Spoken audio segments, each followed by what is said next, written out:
Color management used to be a wild and messy problem before some serious changes took place. You see, in the early days of digital film and video, every frame maker and software vendor had its color science and formats, so it was basically a mess. This led to a disjointed set of workflows, especially in color management, with each project stumbling to make colors match, often unsuccessfully. In other words, it was absolute chaos.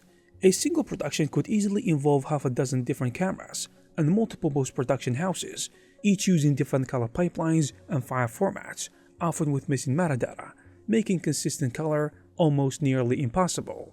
And collaboration was a nightmare too, because there was no common language for color. Everyone was speaking their own dialect, and the result was a lot of confusion and ugly color shifts. This is until someone decided to put an end to this, using a new tech. But how did they do that? Before we continue, I want to tell you guys about the Superhive Market Winter Sale, which is taking place right now, with thousands of products on sale with a 25% discount. And this is a great chance to get some of your favorite add-ons. And if you don't know where to start, I have in the description of this video a list of some of the best add-ons and courses out there. Without further ado, let's jump right into it.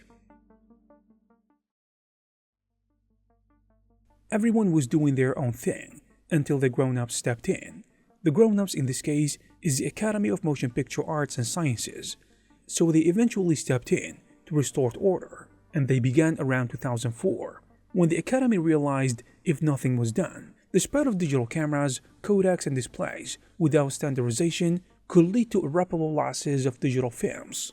So they rallied the industry to develop one color system that works from camera, effects, grading, cinema, and even HDR TVs.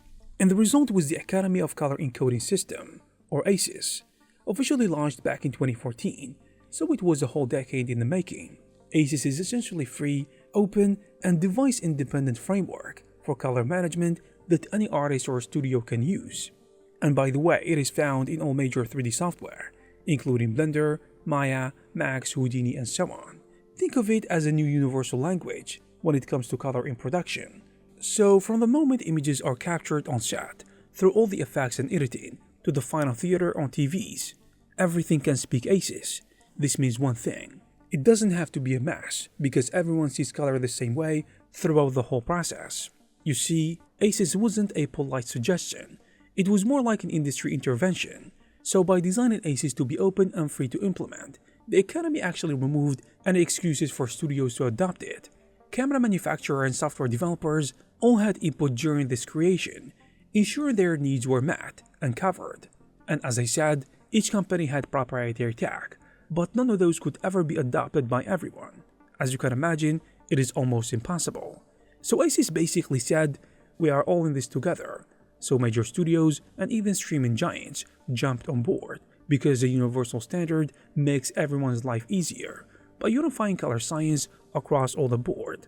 ACES closed the compatibility gap and I would say, forced a ceasefire in the color wars. So if you wanted to collaborate on big projects or deliver content to top platforms, or maybe even in your personal project or freelance work, using ACES becomes the obvious and sometimes the necessary choice. Since its release in 2014, ACES had been embraced by many major studios, from big Hollywood blockbuster to indie films. Marvel Studios, for example, made ACES a key part of their workflow on some huge movies. Films like Guardians of the Galaxy Volume 2 back in 2017, and Thor Ragnarok in the same year, in addition to Black Panther in 2018, which all used ACES for their color management. In fact, the list of ACES-powered blockbusters is long.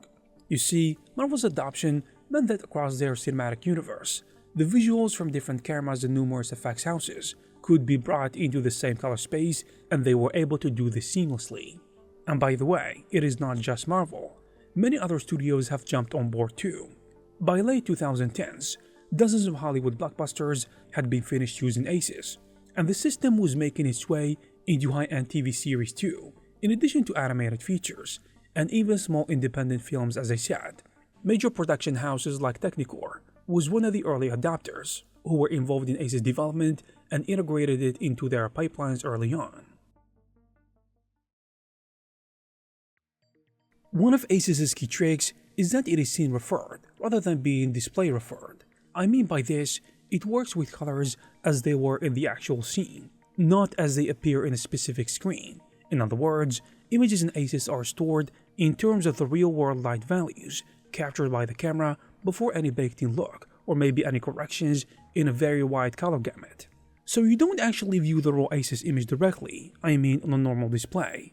It would look strange, because it is not meant for any one specific screen. Instead, ACES keeps this high-fidelity scene data all the way through the pipeline, and only at the end, it is transformed to the target display to be in the cinema or projector, or maybe an HDTV or just an HDR screen. The scene-referred approach is powerful because it is like keeping a digital negative that holds all the original color and dynamic range. By contrast, all the workflows were display referred. They baked the color in early on, and anyone down the line had to undo or redo color for each new format. Thankfully, ACES flipped that by keeping everything in a linear, wide gamut state like a neutral middle ground, and then render out whatever display standard that you need at the last step. This ensures that the creative look is preserved consistently on each type of screen without repeatedly managing the image data. So as you can see, ACES' secret sauce is making everyone meet in the middle, rather than converting between dozens of incompatible color spaces back and forth. Everything is first converted into ACES and later converted out to the final format. It is like a hub in a wheel, and everything leads to ACES at the center. And there you have it, guys. If you like this video, please give it a thumbs up. Also, please subscribe to the channel to receive more videos like this.